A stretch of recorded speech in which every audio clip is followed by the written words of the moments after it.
Good morning, everybody. This is Pastor Anderson, and it is Sunday, November 15th. We are here with our next story in our 120 Bible Stories book. Let's find out what's going on with Abraham and his family today. The last time we talked about Abraham and his young teenage son, Isaac. Well, in our story for today, Isaac has grown up.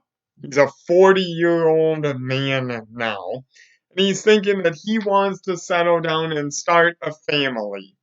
But he doesn't know how. He kind of lives by himself with his parents, Abraham and Sarah, and there's no other families around. So here's what Abraham, his father, does.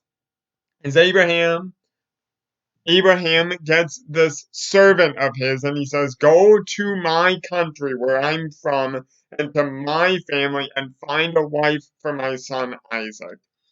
So the servant goes up, takes 10 camels and all sorts of gifts, and winds up in the city that is called Nahor. And he makes all of the camels kneel by the well at the time when women come out to draw water. And he prays to God and says, "Lord, I pray that you would let the young woman come out who you have chosen for Isaac, that when I say, 'Please let down your jar that I may drink,' she will say, 'Drink, and I will water your camels also.'" This is really important because it takes a lot of water to give camels drinks. Camels store water in their humps. They only drink every once in a while. So when they do drink, they can drink for a long time.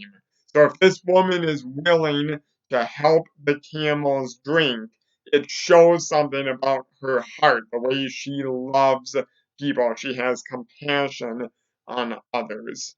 So that's what the servant asked for. And before he had finished praying this prayer, Rebekah comes out with her water jar and promises to give a drink to the servant and to the camels also.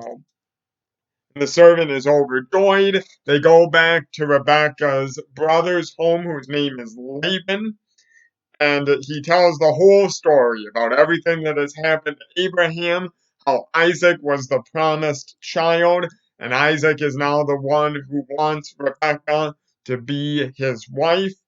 And they all agree and say, yes, this is a good thing. Rebekah should go with the servant to meet Isaac. And so they arise, and the next morning they get up and come back to where Isaac has been. And then Isaac, who you see in this picture here, meets Rebekah for the first time, and she becomes his wife. The Lord provides for Isaac a wife, a faithful wife named Rebekah. So that's a pretty great story. And Isaac and Rebekah are going to become important in a couple of stories moving forward for us. So remember their names. But for today, let's do some reflection questions on this story and see what we can talk about. First question is, according to the servant, the Lord led him to Rebekah.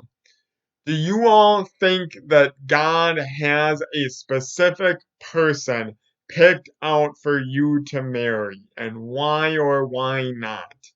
Talk about that with your group. Some of you little kids may not be thinking about that yet, but some of you older kids may be beginning to think about those things. So talk about that question. And then talk about this second question.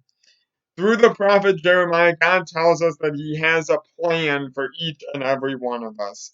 How does the servant in this story show trust in God and God's plan for Isaac and Rebekah?